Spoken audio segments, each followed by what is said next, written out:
Muy buenas a todos, ¿qué tal? Vamos a darle un poquito de luz a esto, ¿no? Que está la cosa muy triste. ¿Qué tal? Bienvenidos al canal de Lord Guzmán, bienvenidos al castillo de Lord Guzmán y bienvenidos a una nueva sala del maestre, hoy dedicada a un juego de rol de corte romano. Mucho antes de que empecemos a hablar de este Arcana Mundi, ¿vale? Los secretos de la Roma Imperial, que es el juego del que vamos a hablar ahora mismo, tengo que decir cómo llegó esto a mí. Esto es un juego que ya tiene bastante tiempo, es bastante antiguo. Bueno, bastante antiguo. Ahora veréis que no es tampoco de la década de los 80 ni mucho menos ni de los 90, sino que es más o menos de nuestro siglo. Pero que es cierto que ya tiene unos años, ya tiene unos cuantos años. Antes de empezar a hablar con él, tengo que comentaros cómo llegué a la adquisición, por así, o a buscarme la vida para poder tener acceso a Arcana Mundi, los secretos de la Roma Imperial, que de momento lo tengo en digital y no sé si en algún momento lo tendré en físico porque todavía no le he dado la oportunidad que quizás merezca este juego. Todo viene de hace años, había un juego sobre Roma. Yo soy bastante amante de la historia, como todos los que me conocéis y seguís más o menos la trayectoria del canal, sabéis que yo soy bastante amante de la historia, y en particular de la historia clásica, de la que más me gusta, en particular Roma, ¿no? Y el hecho de no tener ningún juego de rol específico sobre Roma en mi poder y querer tener un juego específico sobre Roma, y cuando digo Roma es Roma, es decir, Roma sin zombies, sin fantasmas, sin seres sobrenaturales, Roma, para hacer partidas en Roma, con la historia, la intrahistoria política que hubo en Roma, quizás metiendo a las legiones romanas, metiendo historias de, no sé, se pueden meter alguna leyenda de los dioses de la mitología romana, sí, pero no tiene por qué ser específico, algo parecido a lo que hay con Valhalla, ¿vale? Y sus vikingos, que es un pedazo de juego de rol y uno de mis favoritos, pero con el Imperio Romano.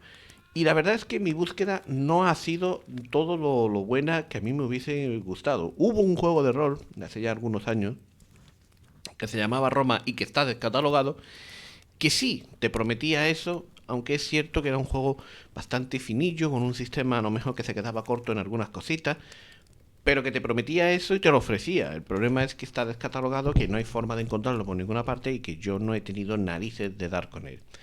Tiberio, que también es un amante de la historia romana, nuestro querido Tiberio de la editorial Hachette Publisher, pues se puso en contacto conmigo un día y me dijo, pues mira, yo te voy a mandar World War Roma, ¿vale? Para que tú lo pruebes, yo te lo mando completamente gratis, para que tú lo juegues, para que tú lo disfrutes, para que...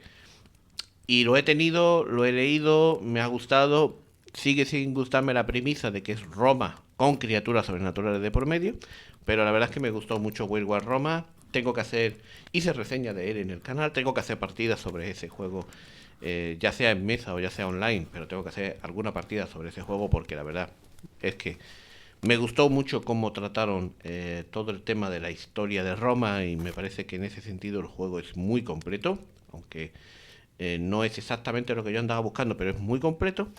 Y recuerdo que un día en mi Discord me llegaron a comentar, oye, pues sabes que antes de que No Solo Roll hiciera algo ofreciendo en sus recompensas fotografías picantes de gente, ¿sabes que cuando No Solo Roll no era muy conocida? Sí, sí, ahí algo de No Solo Roll que ofrecer eso. No digo nombres, buscarlo que los hay.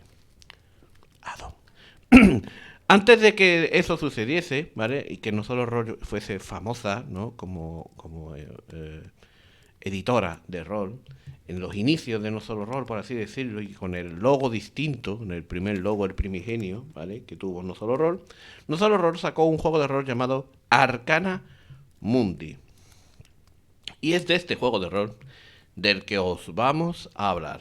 Es un juego de rol del 2009, según tengo entendido, ¿vale?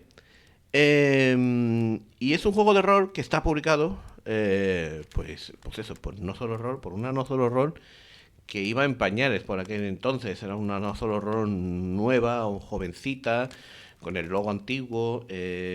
Realmente no es la no solo rol que conocemos hoy día, ni mucho menos.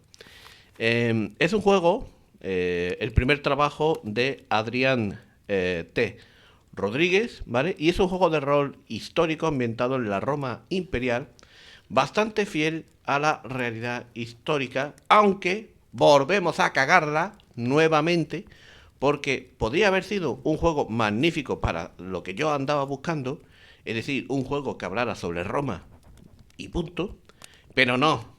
Parece que nos da alergia hacer un juego de rol sobre historia y punto. Y solamente he tenido el placer de disfrutar de un juego de rol que solo hable de historia y punto en Valhalla. Que sí, que te meten historia de lo que los vikingos creían que era la magia, ¿vale? Un poco el tema de que eran las runas y demás, pero son... en Valhalla me encanta cómo lo hacen porque no es que haya magia, hay superstición. Y eso está guay. Pero no, aquí no. Aquí no, ¿cómo no? Volvemos a lo de siempre. No se puede hacer un juego de Roma sin mezclarlo con otras mierdas. Y aquí lo volvieron a hacer. Y mezclaron un trasfondo mágico que más que pelearse con la historia intentaba compenetrar o complementar, ¿vale?, el juego de una forma interesante. Yo no quiero juegos de rol de Roma que metan zombies, ni metan magos, ni metan estas historias. Que no. De todos modos, cayó en mis manos, y como cayó en mis manos, lo vamos a reseñar y vamos a hablar un poquito de él. A ver si a alguien, de verdad, tú, editor, creador de rol, mírame, aquí, a los ojos. Quiero un juego de Roma que only hable de su historia, intrahistoria, política y sus guerras. Se acabó. No me hacen falta zombies. No me hacen falta hadas. No me hacen falta magos. No me hacen... No. Roma. ¡Punto! A ver si alguien se anima. Y dicho todo esto, vamos a meternos en el meollo de la situación, ¿vale? Antes de meternos en el contenido y en la ambientación y el sistema, hay que decir que el libro básico de Arcana, ¿vale?, se publicó en 3 tomos. Este es el libro de la penumbra, ¿vale?, que es el que os he mostrado, pero voy a ver si os abro los demás, ¿vale? Los 3 tomos eran, y dejadme que lo busque, que está por aquí, era el libro de la luz, vamos a ponerlo bien, creo que lo tengo puesto en 75 para que se vea bien, que es este, ¿vale? Este es el libro de la luz. El libro de la penumbra, que es este. Y por supuesto, el libro de la oscuridad, que lo estoy abriendo aquí, vamos a ponerlo en 75 para que no sea muy escandaloso, ¿vale? El libro de la oscuridad. Digamos que el mismo juego de rol está dividido en 3 libros diferentes, ¿vale? Vamos a empezar por el de la luz, puede ser. Este es de la penumbra. El de la luz. Vamos a empezar por el de la luz, ¿vale?, que es el primero de ellos, ¿vale? Como os he comentado, el libro está dividido en 3. Fue una decisión editorial, quizás una decisión también para vender más. Siempre se ha dicho lo mismo, ¿no? Dungeons and Dragons, si se va a un tocho gordo de libro del jugador, libro del narrador y compendio de monstruos, sería un tocho muy gordo. Se hizo con Resurgir del Dragón y no pasó nada. Pero puede ser que haya gente que diga, pero quedó corto aquí y allá. Bueno, a veces se dejan un solo tocho enorme de gordo y el libro vale un dinero curioso, se divide entre 3 y sigue costando caro. En el caso, por ejemplo, de D&D se divide entre 3 y cada libro se va a cerca de 50 euros. En fin, fue una decisión editorial, no me meto en ello, ¿vale? Nos encontraríamos con el libro de la luz, el libro de la penumbra y el libro de la oscuridad. Tengo que decir que si miramos el número de páginas, el libro de la luz son 116 páginas, el libro de la penumbra son 102 páginas y el libro de la oscuridad son 80 páginas. Podría haber caído perfectamente en un solo manual de 300 páginas y no hubiese pasado absolutamente nada. Podría. Es mucho más cómodo tener un solo manual que tener 3. Para mí como narrador es mucho más cómodo tener un solo libro encima de la mesa que tener 3. Para mí, como narrador, como tío que tiene que llevar en una partida la aventura, la pantalla, los dados, y si encima le metes 3 libros de reglamento, Pues es que no me caben las cosas en la mesa. Editoriales, no me caben las cosas en la mesa. Yo porque lo tengo en digital y no puedo tener los tres PDF abiertos a la vez y puedo ir mirando de uno en otro, ¿vale? Pero si fuese en físico y tuviese que tener los tres libros encima de la mesa, es un puto coñazo. Decisión editorial, para mí, errónea. Seguimos. Cada tomo tiene cerca de las 100 páginas, como ya he dicho, y es en blanco y negro. E incluye una lámina a todo color de 2 hojas. En el libro de la luz apareció un mapa del imperio a todo color. En el de la penumbra, un mapa de la misma Roma. Y en cuanto a la maquetación, el texto se puede decir, y lo podemos ver, nos vamos aquí, que el texto, la verdad, pues se ve bastante claro, ¿vale? Este es el mapa que digo que se ve en color, ¿vale? Y el texto, aunque se ve chiquitito porque lo tengo en 75, porque si no, no me cabe bien en el recorte que os he puesto, el texto se ve bastante claro, ¿vale? Y la maquetación, pues es una maquetación clásica a doble columna, ¿vale? Sí, cuando está en 100 se ve bastante bien, ¿vale? Lo que pasa es que lo tengo en 75 y claro, en 75 vosotros veréis una cosa muy chiquitita y muy reducida y vais a decir, es que no veo nada, Lord Guzmán. Normal, normal.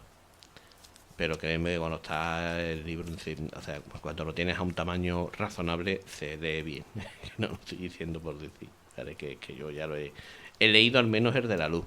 Los otros dos los he ojeado para poder hacer la reseña, no me he metido en profundidad, ¿vale? Así que básicamente casi todo el peso de mi opinión va sobre el libro de la luz y un poquito del de la penumbra. El de la oscuridad es el que menos he bicheado, porque luego os explico por qué. Bueno, en cuanto a la maquetación, como he dicho, el texto es bastante claro, fácil de leer. Las ilustraciones son muy propias de la época. Su calidad es aceptable. Tampoco es que sean obras maestras, pero bueno, también están hechas, parece que están hechas como imitando la tinta china. ¿Recordáis los libros de cuando éramos chicos? Estábamos en práctica pretecnológica, esa asignatura de la EGB, que viejo soy, donde nos enseñaban dibujos y hacíamos cositas con tinta china. A mí siempre se me corría la tinta china. Vamos a dejarlo de la palabra correr un tupido pelo sobre la palabra, ¿vale? En fin, pues eso, las ilustraciones pues son en blanco y negro, están bien, vamos, están resultonas, o son obras de arte, o están resultonas, ¿vale? Son aceptables. Digamos que el libro de la luz, ¿qué es lo que va a cubrir? Pues va a cubrir la ambientación y las reglas básicas, es decir, con el libro de la luz ya podríais jugar, ¿vale? Pero claro, faltarían cosas que a mí me da igual. Porque, por ejemplo, el de la penumbra, digamos que abarca las reglas de la magia, me sobra, porque yo no quiero jugar con magia. Y la oscuridad es el libro destinado al iniciador, como se conoce en Arcana Mundi, el director de juego. Es decir, el típico libro de consejos y de historias para el narrador, ¿vale? De cómo crear tu historia en Arcana Mundi, etcétera, etcétera, etcétera, etcétera. O sea que con el libro de la luz podéis jugar, realmente. Debido a esta publicación, el precio total se subía a cerca de 49 euros los 3 tomos en aquella época. Estamos hablando de 2009. 2009, 49 euros por 300 páginas.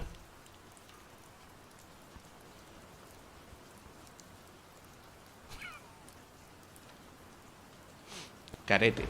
Es carete. Es carete, es carete. Es carete. Sobre todo porque es en blanco y negro, solo hay colores aquí o allá. Es caro, es caro. Es caro. No sé si la tapa sería dura, espero que sí, porque al menos ya que estás cobrando 50 pavos, que es menos que fuera tapa dura. Pero bueno. No hay mal que por bien no venga, ¿vale? En esta edición en 3 partes permite comprar el primer tomo, ¿vale? Permitía comprar el primer tomo por unos 17 euros. Y yo ya os digo que con el primer tomo ya podíais narrar el juego perfectamente, ¿vale? Sobre todo yo, que no le iba a meter historias de magia ni cosas raras. Con esos 17 euros ya te puedes poner a narrar, porque puedes obviar toda la parte de la magia, ¿vale? Y bueno, El libro de la luz y el libro de la penumbra es de los que voy a hablar, ¿vale? El tercero en discordia, el de la oscuridad, pues no voy a hablar mucho de él, aunque os lo voy a mostrar luego, ¿vale? Bueno, vamos a hablar del libro de la luz. El libro comienza con una breve introducción en el que, además de definir que es un juego de rol, como suele pasar en casi todos los juegos de rol, que al principio siempre suele venir el típico capítulo en el que te describe brevemente cómo es un juego de rol, etcétera, etcétera, los dados que usa, etcétera, etcétera, también te va a hacer una breve descripción de lo que es el Imperio Romano del siglo II después de Cristo, que es donde más o menos en torno a esa fecha es cuando más o menos van a meternos, digamos, la ambientación de este juego, ¿vale? Y luego va a continuar con el trasfondo místico del juego y una breve descripción de los tipos de personajes que se pueden jugar. Para terminar, se van a definir las reglas básicas que se resuelve sumando una característica y una habilidad más 2 dados de 10. Esto es parecido a otros sistemas que hemos visto ya, ¿vale? Solo que yo normalmente lo suelo ver con un dado de 10 y aquí estamos hablando de 2 dados de 10, ¿vale? Esto se compara con una dificultad y bueno, pues si superas la dificultad, pues has conseguido, digamos, la tirada, ¿no?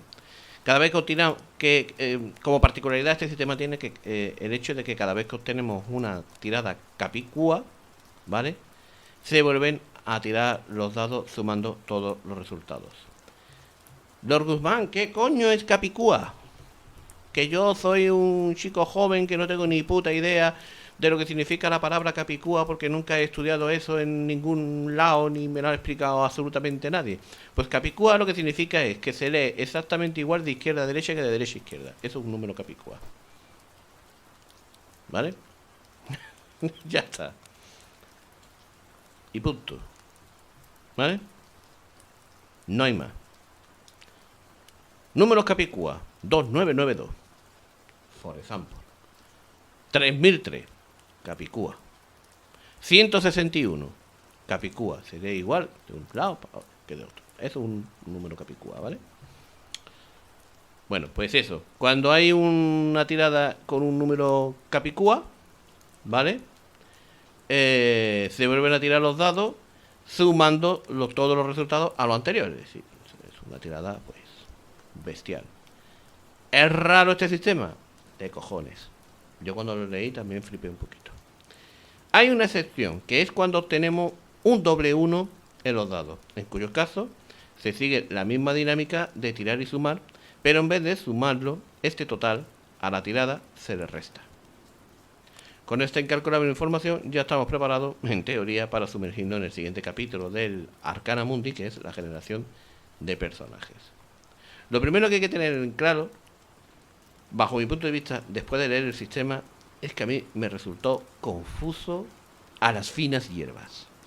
Porque el hecho de tener que ir controlando el tema del capicúa, ya de por sí, la gente cada vez se quiere alejar más de las matemáticas para jugar al rol.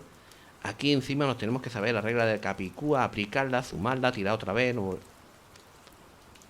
Confuso. Es confuso. Yo creo que los sistemas deberían de ir a cada vez más sencillez y menos enrevesado. Pero también hay que tener en cuenta que este juego tiene 14 años. Tampoco podemos esperar que un juego de hace 14 años tenga unas facilidades en cuanto al sistema como los juegos que hoy en día están saliendo. Pero bueno. Lo primero que hay que tener en claro cuando vas a hacer un personaje es el tipo de personaje que queremos encarnar, ¿vale? Hay 3 grandes tipos de personajes, que son los aventureros, los héroes y los teurgos. ¿Vale? No sé si tendré yo aquí el capitulillo. Pero bueno, esta es la introducción. Las leyes arcanas son, digamos, y la fábula personaje, que digamos que es el crear los personajes. Aquí te hablan de los tipos de personajes y eso. No veis un carajo, si es que se ve muy chiquitito. Si me cuesta trabajo verlo a mí, continuad a verlo vosotros. Pero bueno, para que veáis dónde está el capítulo, ¿vale? Se llama fábula personaje. Bien. Los aventureros son el tipo más común, aunque no por ello menos interesante. Poseen más trasfondo, que les permite ser más versátiles que los otros tipos de personajes, siendo ideales, pues, para ser más completo a cualquier grupo, ¿vale? En cambio, los héroes son, digamos, seres elegidos por los dioses. Y este tipo de personajes son digamos, son capaces de realizar proezas, tienen, digamos, ciertos patrones divinos. Estamos hablando de personajes que podrían ser tipo Aquiles, Eneas, Hércules, ¿vale? Si estuviéramos hablando de la época griega más que romana, ¿no? ¿Vale? Ellos tuvieron que pasar ciertas pruebas, ¿no? Para convertirse en leyendas, etcétera, etcétera, etcétera, ¿no? Digamos que tienen menos versatilidad que los personajes aventureros, pero a su vez son capaces de realizar ciertas proezas increíbles, ¿no? Tienen como ciertos poderes, vamos a dejarlo ahí, ¿no? Y por último, están los teurgos, que son los depositarios de la teurgia, el poder místico legado por las divinidades, es decir, los magos, ¿vale? Pero los magos de este juego no tienen por qué dejar de luchar, así que no es extraño ver a un teurgo que lleve una espada o un puñal para protegerse de los peligros más inminentes, ¿vale? Una vez que ya has elegido, digamos, el tipo, los pasos siguientes para la creación del personaje son simples y fácilmente reconocibles para cualquiera que haya jugado a rol al menos una vez en su vida, ¿vale? Lo primero que elegimos son las características, posteriormente las habilidades, para después pasar a las dignidades. Sí, dignidades. Y terminar con la elección de carácter y destino. Vale. Los puntos de todos estos valores pueden oscilar entre 1 y 10.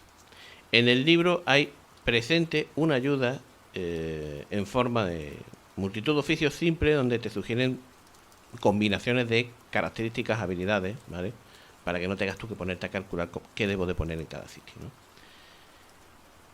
Ahora vamos a desgranar cada concepto, sobre todo el de dignidades, que os habrá petado el cerebro seguramente a más de uno. Las características, digamos que requiere de poca explicación, ¿vale? Las características son 7 y representan las capacidades generales del personaje, como en casi el 90% de los juegos de rol. Ya sabéis, fuerza, destreza, lo típico, ¿vale? Y en este sistema de creación de personajes se van a repartir 35 puntos entre ellas.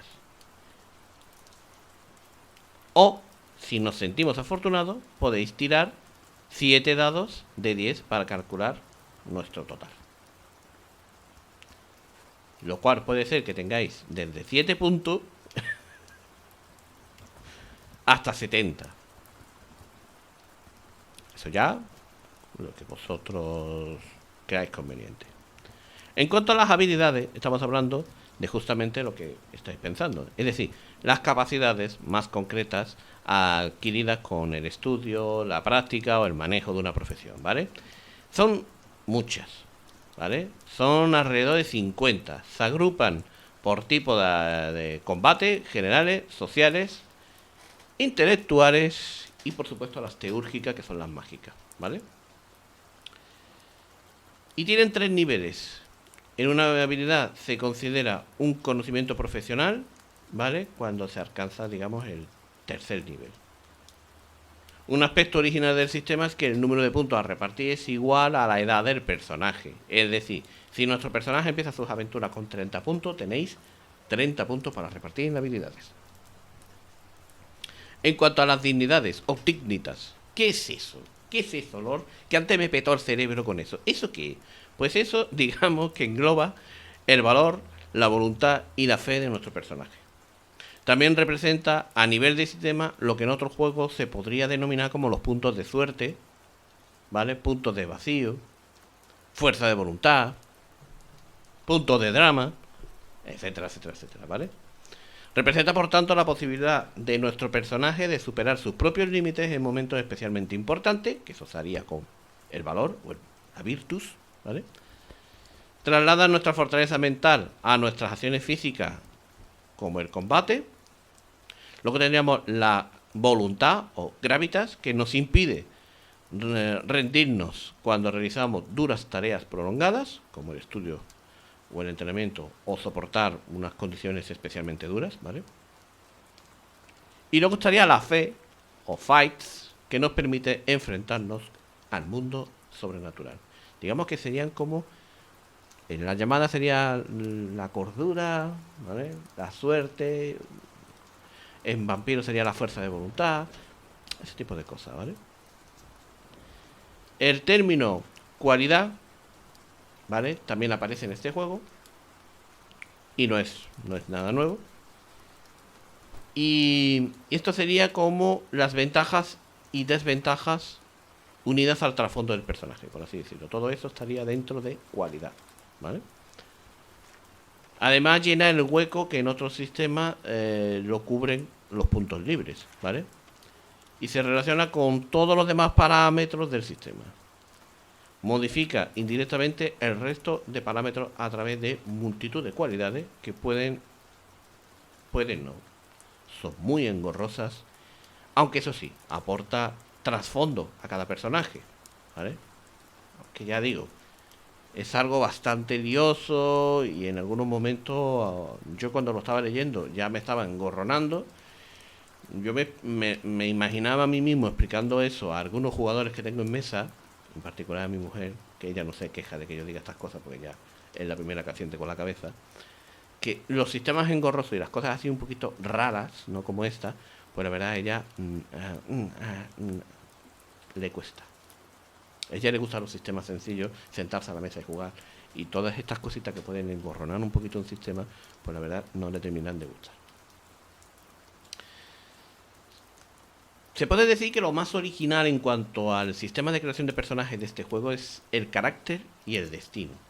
Aunque no son tan novedosos, porque ya lo que viene siendo los puntos de destino, por ejemplo, o el destino, se ha visto ya en otros sistemas, en otros juegos. E incluso el carácter o la personalidad, pues la hemos visto también, por ejemplo, en el sistema narrativo, ¿no? De Mundo de Tinieblas. Aquí, la verdad es que, sin ser tan novedoso, ¿vale? Están presentados de una manera muy interesante, ¿no? Es cierto que en algunos juegos nos presentan pues la alineación, eso, la naturaleza, el carácter, etcétera, ¿vale? Y aquí te lo presentan en este punto, ¿no? En carácter y destino. En carácter, lo que nos va a permitir es darle al personaje, ¿vale? Digamos, una personalidad. Una herramienta interpretativa muy útil, al fin y al cabo. Es un poquito desmoralizador que un efecto de sistema haga huir a nuestro guerrero heroico que en teoría no temía la muerte. Así que aquí digamos que le daríamos cierto carácter a nuestro personaje para podernos enfrentar a esos posibles fallos en los dados, ¿no? Y en cuanto al destino, esto estaría más orientado a lo que viene siendo el destino de un héroe, ¿no? Entonces los personajes que son aventureros o teúrgicos a lo mejor no les pega tanto, esto está más orientado a... Bueno, a los teúrgicos también, pero a los aventureros no. Esto estaría más, digamos, más señalado para eso, para los héroes y los teurgues, ¿vale?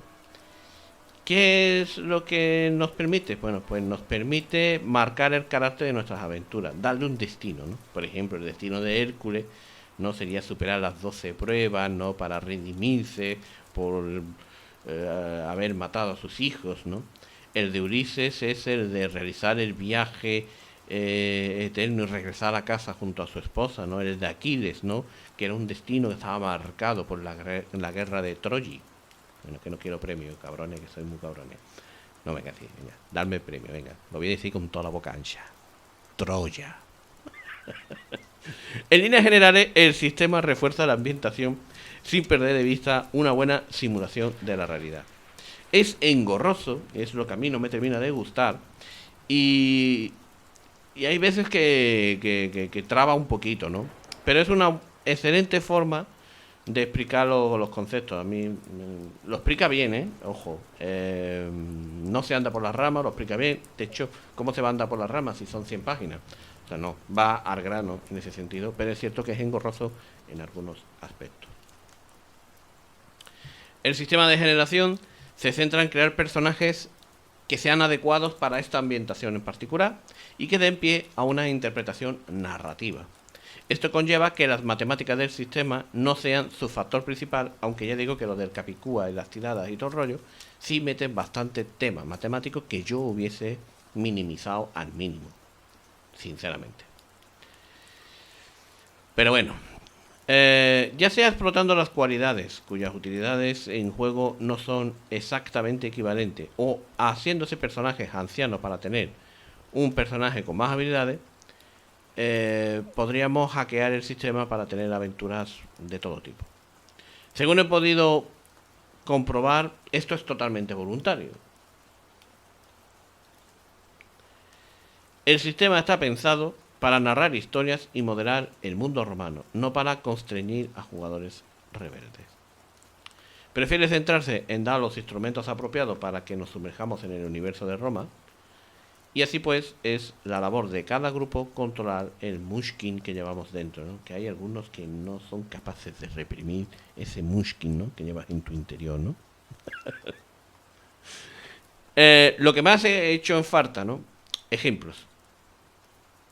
Ejemplos de tirada, ejemplos de creaciones de personajes, ejemplos de fichas ya hechas, ¿no? Yo eso lo he hecho en falta, ¿vale? ¿Por qué? Porque hubiese sido mucho más fácil de entender el sistema, la creación de personajes, los tipos de personajes que pueden haber. Todo este tipo de cosas hubiese sido mucho más fácil de entender si hubiesen habido ejemplos. Es que ejemplos yo no he visto. En cuanto a la historia romana, ¿vale? Que esto sería la siguiente parte, ¿vale? Del Arcana Mundi. Una vez que ya tenemos nuestro personaje, nos podemos meter en la joya de la corona del libro, ¿vale? Que es la descripción que hacen de Roma y su ambiente.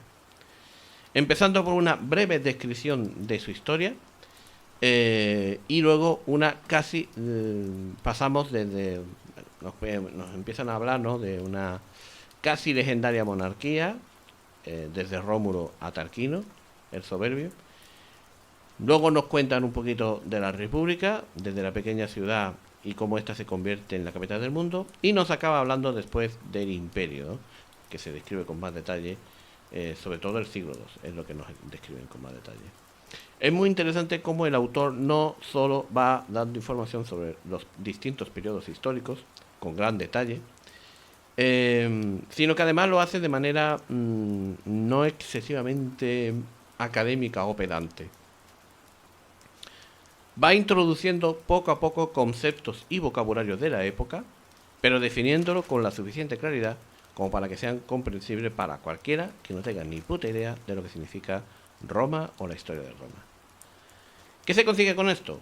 Pues que no es aburrido, ¿vale? No es una aburrida lección de historia para aquellos que no les gusta la historia. A mí no me aburren, pero comprendo que hay gente que le puede aburrir, ¿vale? Hay gente que le puede aburrir.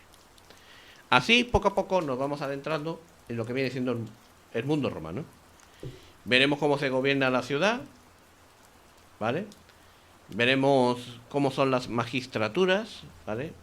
Nos hablará de la figura del emperador, nos hablará del siempre intrigante Senado, ¿vale? De las familias importantes, ¿vale? De los patricios, etcétera, etcétera, etcétera. Y cómo era la vida en los grandes palacios, ¿vale? Donde vivían, pues, eso, los patricios, ¿no?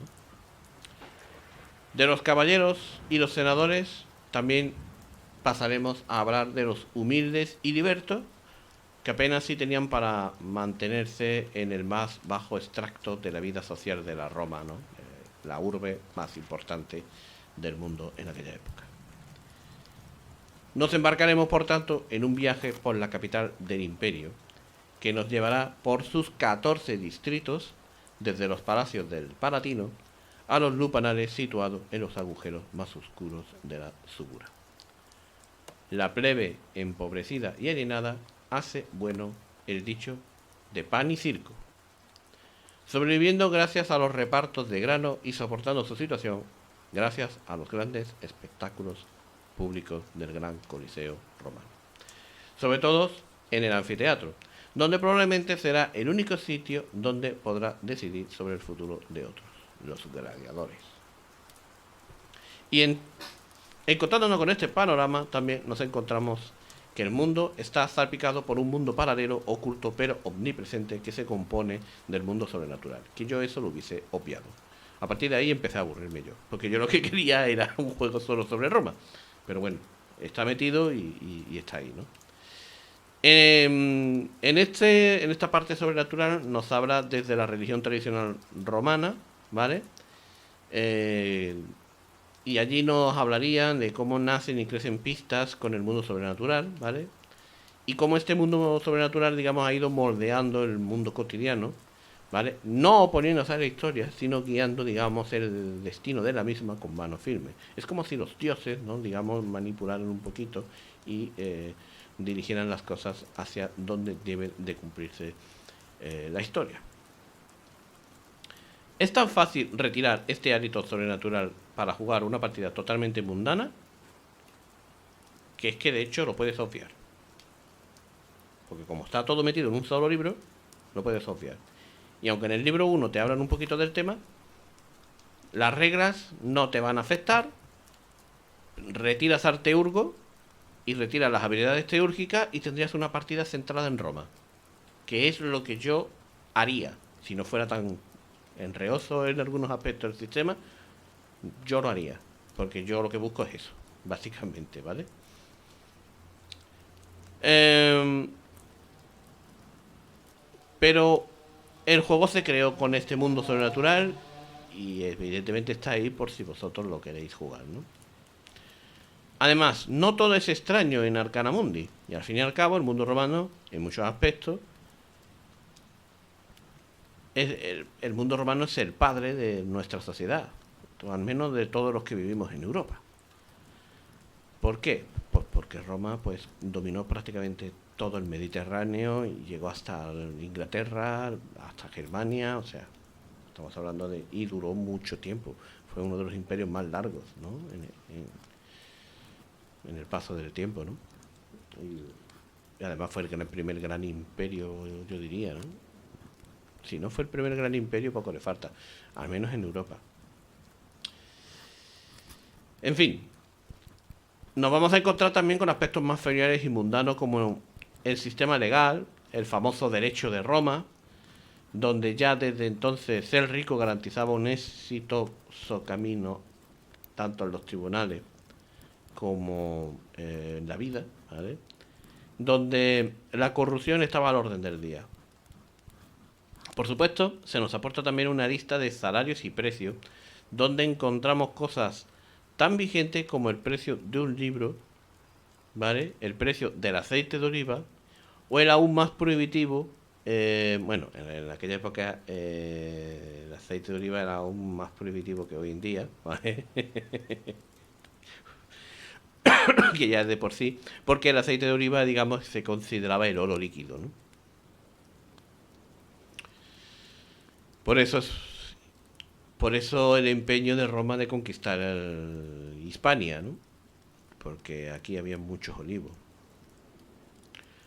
Eh, por supuesto, veremos una descripción de las tierras del imperio, ¿vale? Unas tierras que no son terriblemente familiares, aunque en esta época había evidentemente más árboles, menos ciudades y mucha menos gente, ¿no? La naturaleza era todavía una fuerza a tener en cuenta. Se decía que en España una ardilla podía cruzar la península ibérica de punta a punta sin poner un pie en tierra, simplemente yendo de copa de árbol en copa de árbol. Las cosas, ¿no? Así, una vez recorridos los diversos territorios del imperio, nos adentramos también aquí un poquito en la parte de ambientación, en las tierras más allá de los límites romanos. No es una visita muy larga, es una visita corta, pero bueno, fructífera, ¿vale? Nos hablan de los vecinos, ¿vale? Que son los partos, los germanos, los sármatas y los bereberes. Justo para terminar esta parte de ambientación, ¿vale? Vamos a tener algo de información acerca de las legiones romanas. Tengo que decir que si queréis información de verdad sobre las legiones romanas y cómo funcionan, en ese sentido, el juego que las explica de putísima madre es World War Roma, ¿vale? El juego que ya hice una pequeña reseña aquí, volveremos a hacer otra seguramente más adelante, o no, no lo sé. Pero a lo mejor lo traigo también a la sala de los... Es que ya hay ya tengo una reseña hecha de Huego a Roma. Entonces no sé si haré otra. Pero es una ambientación para Savage, ¿vale? Para Savage World. Y es que es brutal, ¿no? Cómo está tratado el tema de las legiones romanas. Vale. Capítulo prácticamente fundamental en todo juego de rol, ¿no? El combate. Sobre todo en un juego de rol, ¿vale? De la antigüedad. En Arcana Mundi, las heridas son difíciles de tratar. A pesar de que la medicina está más avanzada que la medieval, sí, en la medieval sufrimos un retroceso. No esperemos que la magia proporcione curaciones instantáneas como en Dungeons and Dragons. En este mundo de barro y sangre, y el que haya visto la serie Roma de HBO sabe a qué me refiero, las heridas son jodidas. Y la mortalidad de este juego es jodida también. El combate se basa en una serie de tiradas que suenan a todo rolero de pro, ¿vale? Tenemos la maniobra, conocida en otros juegos como iniciativa. Tenemos el ataque y tenemos la parada, ¿vale? Y cada cierto rato hay que hacer una tirada de rendimiento, que sería algo así como resistencia o cansancio. La parte buena es que el daño no se tira, y aún así depende de los dados. Sé que es confuso, porque a mí me costó pillarlo, pero es así. El sistema intenta ser realista, así cada arma presenta ciertos modificadores, ¿vale? Ciertos modificadores individuales a cada uno de los valores del combate. Y las armaduras presentan un valor diferenciado en cada localización corporal. Los escudos son tratados simplemente como armadura extra. Se echa de menos algún dibujo de ejemplo de cómo eran las armas, algo que por ejemplo en Huelga Roma os vaya a hinchar, pero a hinchar. Pero bueno, siempre tenéis las fotografías históricas que podéis ver en Google, en Wikipedia, aunque se echa de menos en el manual, ¿eh? La clásica iniciativa tiene en la tirada de maniobra una pequeña vuelta de tuerca. Además de determinar quién comienza la acción, cuanto mejor es la tirada, más bono vamos a tener para repartir entre las tiradas de ese turno o la iniciativa del siguiente. ¿Hay algo que puede decir de las típicas tiradas de ataque y defensa que nos haya dicho ya? Pues sí. Y es que la diferencia entre ataque y defensa nos da el daño. Así pues, nos evitamos una tiradita, la de daño. Digamos que yo como narrador tiro contra un jugador, hago mi tirada de ataque y el jugador hace una tirada de defensa. Restamos y el resultado, si yo he ganado que he hecho el ataque, es el daño, y si gana el jugador, es daño que yo recibo. Creo que era así, ¿vale? Así pues, solo nos falta tirar un dado de 10 al estilo Aquelarre para obtener la localización de impacto. Para evitar que todo el mundo se cubra de placas hasta las orejas, disponemos de una tirada de cansancio cada cierto número de turnos. No es vital, pero sin duda puede ayudar a dar un trasfondo más duro a los combates del juego y explicar la razón de por qué el gladiador, hay gladiadores con red y tridente, hay otros que se cubren solo una parte del pecho, para explicar ese tipo de cosas y que sea más realista el juego, ¿vale? Para terminar la regla del combate, unas pocas maniobras, pensadas más para dar color que para facilitar el power gaming, ¿vale? Por supuesto, tanto tirada y tanto modificador vuelve a convertir esto en un sistema lioso. No olvidemos que la tirada base es de característica más habilidad más modificador del arma. Así que haremos bien en tener todos esos numeritos sumados, porque si estamos sumándolo constantemente en cada tirada, las partidas de rol se convierten, como me ha pasado ya últimamente en Resurgir del Dragón, en una clase de matemática infiltrada. ¿Vale? Pero es que nadie lo hace. Nadie se toma esa modestia. Si aún así vemos que el sistema es muy pesado, para nuestro gusto, podemos empezar a usar reglas opcionales. La más fácil es eliminar la localización de impacto, pero existe otra aún más radical, que consiste en tirar dos dados de 10 de distinto color y usar una única tirada para todo. Obviando la localización, se saca de uno de los dos dados y sumándole los otros obtenemos la base para el ataque, parada y maniobra. Podría parecer simplista, pero con una sola tirada, los diversos bonos de armas, habilidades y los puntos de maniobra deberían ser capaces de tener tiradas diferenciadas para cada aspecto. Sí, el sistema a mí no me gustó. Una vez terminado el capítulo, ¿vale? De combate, solo nos falta que nos expliquen algunas mecánicas del juego para poder empuñar los dados. Y eso es justo lo que el autor describe en un pequeño capítulo que permite que el primer tomo sea aún más autónomo de los otros dos. Nos encontramos la regla de movimiento, el daño por fuego, electricidad o asfixia y por supuesto la codiciada experiencia, cómo se consigue mejorar a tus personajes jugando a Arcana Mundi. La experiencia se encuentra dividida de forma interesante. Por un lado está la experiencia clásica de toda la vida y luego los puntos de victoria, que regeneran y aumentan las dignidades.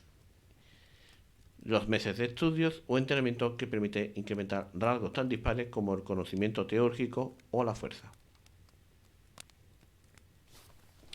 Como broche final, el primer tomo de juego nos da 16 personajes pregenerados, donde, bueno, vamos a ver distintas profesiones, conceptos y orígenes. No están creados siguiendo las reglas a rajatabla, sino desarrollando sus conceptos, y esto está bien como gancho para el juego, ¿vale? ¿Puntos a favor? Pues tiene algunos. Que el juego, bueno, pues sobre todo la ambientación está muy bien tratada. Punto en contra, muy en contra. Y pasamos al libro de penumbra. El sistema. El sistema para mí es engorroso, hablando finamente. Algunos dirían que es un coñazo, yo no voy a llegar tan lejos, pero que es engorroso, muy engorroso el sistema de este juego. Bueno, en el segundo tomo, que es el libro de la penumbra, ¿vale? Que es del otro del que voy a hablar, aquí lo que se habla es de la magia, ¿vale? La magia de los dioses. En este tomo se va a presentar muchísimo material. Al ser de la misma categoría es más simple de resumir. Se les ha escapado algunos gazapos tipográficos, más que en el libro de la luz, pero en líneas generales todo está bien explicado. Eso sí, adolece aún más de falta de ejemplo que el libro de la luz, aún más si cabe. Y presenta una distribución un poco peculiar que dificulta hasta cierto punto la comprensión. Y voy a explicarme. Los capítulos que tratan la mecánica de la magia, realizando númina o sacra teúrgica, así como el glosario, están al final del libro, después de las 50 páginas destinadas a describir los dominatus y las núminas, poderes mágicos, vamos. Yo recomiendo encarecidamente a cualquier lector que lea estos capítulos antes de la descripción de los efectos mágicos. Aunque yo es un libro que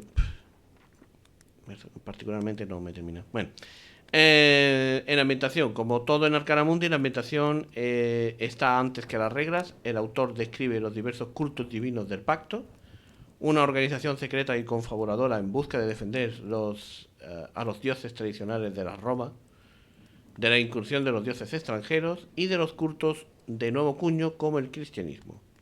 Empezamos con una breve descripción. Me hace mucha gracia esto, teniendo en cuenta que Roma copió literalmente las deidades griegas, les cambió el nombre y dijeron: tenemos nuestros dioses! En fin. Empezamos con una breve descripción del origen del mundo. Hombre, no fue así exactamente. No fue así. Digamos que griegos y romanos eran vecinos, tenían sus propias deidades, ¿vale? Que eran muy parecidas porque, claro, prácticamente se compartían, al ser vecinos, pues se compartían las leyendas. Y bueno, pues los romanos decidieron cambiar los nombres, pero realmente es la misma deidad que se veneraba en Grecia, la misma. Pero no es que se robaran las deidades unos a otros, es que convivieron en la misma época, ¿vale? Y digamos que pues compartían pues mucha tradición oral y al final acabó, claro, siendo una influencia muy grande para la mitología romana, la griega, lógico y normal. Bueno, aquí nos habla de 7 cultos de pacto que realmente hablan de los dioses, ¿no? Júpiter, Juno, Marte, Vulcano, Ceres, Venus y Minerva. Tras una mención a la organización del pacto y su presencia en las diversas partes del imperio, nos encontramos con algunas reseñas a los cultos condenados, los que se negaron a entrar en el pacto, ¿vale? Entre ellos pues está Plutón o Neptuno y también Hermes, ¿vale? ¿Qué son los dominatos y las núminas? Bueno, vamos a ver si lo explico, porque es complicado hasta para mí, y cuando he hecho mi guión, hasta yo mismo me he liado y no sé yo si quedará muy claro. Bueno, en el capítulo de Dominatus y Núminas, ¿vale? Digamos que se comienza con una breve reseña a los magos laicos, los taumaturgos y los filósofos, que usan su arete, ¿vale? Para realizar prodigios y, y para concretar, digamos, el coste de la magia. Porque no nos engañemos, todo poder pues, tiene un precio. La sombra, opuesta a las divinidades, que corroe poco a poco al personaje mientras su ambición y arrogancia crecen hasta convertirlo en una pesadilla. Pobre de aquel que siga la senda de los dioses sin estar preparado para calmar la ira divina ante sus errores. Una vez hemos hecho voto de que la magia es algo peligroso y que ha de ser usado con moderación, juramento que cumpliremos hasta justo el instante posterior al comenzar la partida, ya nada nos impide definir los grandes misterios de la teológica. Estos misterios, cuyos valores oscilan entre 1 y 10, nos permiten tener acceso a los dominatos y las núminas. ¿Qué son los dominatos? Los dominatos son poderes sencillos, que no suelen necesitar una tirada y que tienen una serie de efectos bien definidos, muchas veces bonus concretos y permanentes a algunas tiradas. Estos serían como los trucos de Dungeons and Dragons. ¿Qué son las núminas? Las núminas son mucho más parecidas a lo que podríamos llamar los conjuros de un mago, ¿vale? Dungeons and Dragons. Son más versátiles y en su consecuencia también son más versátiles en sus consecuencias según cómo se ejecuten.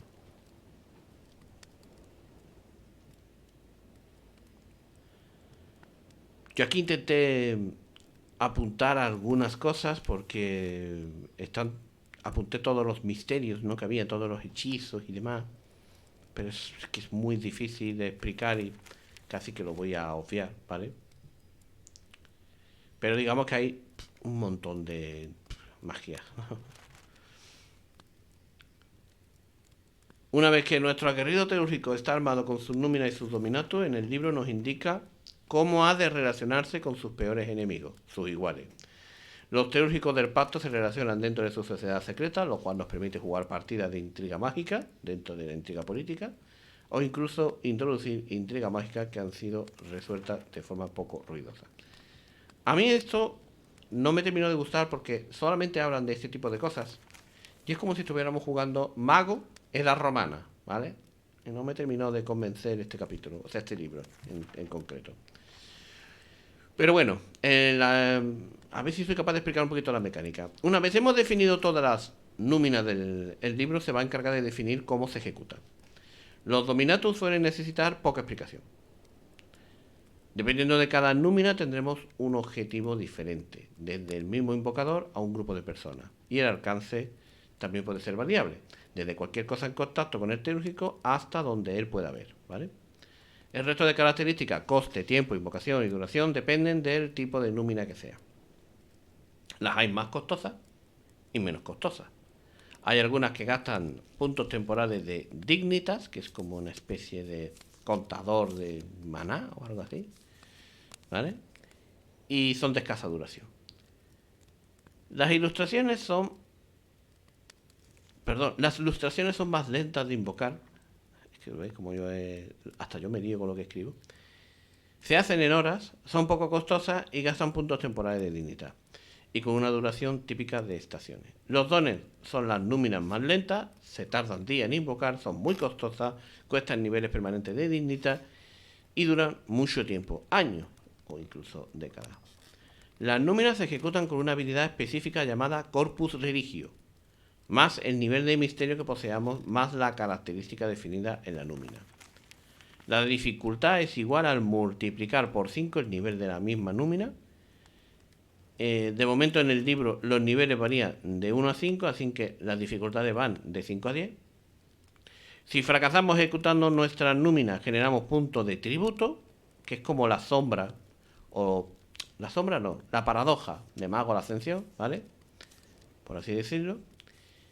Y digamos que esta sombra, cuando se va adquiriendo y se va aumentando, va a hacer que nosotros caigamos en el lado oscuro de la fuerza. Y corramos el riesgo de que nuestro mago acabe corrompiéndose, volviéndose cada vez más oscuro, hasta que se convierta en un PNJ. ¿Vale? Cuando una númina afecta a un blanco no voluntario, este puede defenderse con un combate teológico, similar en mecánica al combate normal, es decir, una tirada enfrentada. ¿Vale? No hay tiradas de salvación como en D&D, por ejemplo. En fin, conclusiones. Bueno, por cierto, hablar de. Estamos hablando de las núminas porque son las que tienen mecánica. Las J no tienen mecánica, ¿vale? Los que son dominatos, que son como trucos, te pueden dar cosas desde un +1 a una espada, desde, yo qué sé. Te pueden dar ciertas cositas de ese tipo, ¿vale? En resumen, Arcana Mundi me parece un juego que tiene múltiples facetas, que cubre un agujero rolero existente, que es el del Imperio Romano, pero tiene muchos fallos. Tiene un sistema que se hace confuso, faltan ejemplos para darle profundidad al juego. El tema de la magia yo lo hubiese obviado y lo hubiese metido yo, pero es por gustos personales, no por otra cosa. Hubiese hecho un juego sobre Roma y punto, pero son por gustos personales. Ya que metes magia, yo creo que la magia está rigurinchi explicada y encima faltan muchísimos ejemplos para saber cómo coño funciona. Parece que está un poquito basada, un poquito en lo que viene siendo eh, la magia de Mago la Ascensión, en algunos aspectos. Y a mí personalmente no me terminó de gustar, ¿vale? Para que veáis un poquito yo la maquetación de este, pues veis que también hay un dibujo de Roma, ¿no? Y las ilustraciones son del mismo estilo, o sea que es más o menos igual, ¿eh? Y la maquetación es igual que la que vimos del anterior. Y yo, en definitiva, no es un juego que a mí me apasione, la verdad, Arcana Mundi. Sigo esperando pacientemente el día. Y perdóname que beba agua, que no he bebido agua en una hora. Sigo esperando pacientemente el día que llegue un juego de rol en el que realmente abordemos el tema de Roma imperial sin rollo sobrenatural de por medio, centrándonos únicamente en Roma, que ya es lo suficientemente rica,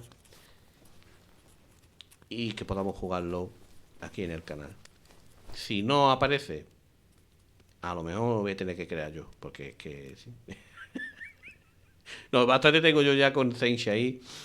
Y si es que algún día ve la luz Saint Shai. Muchísimas gracias a todos por seguirme. Hasta la próxima. Adiós.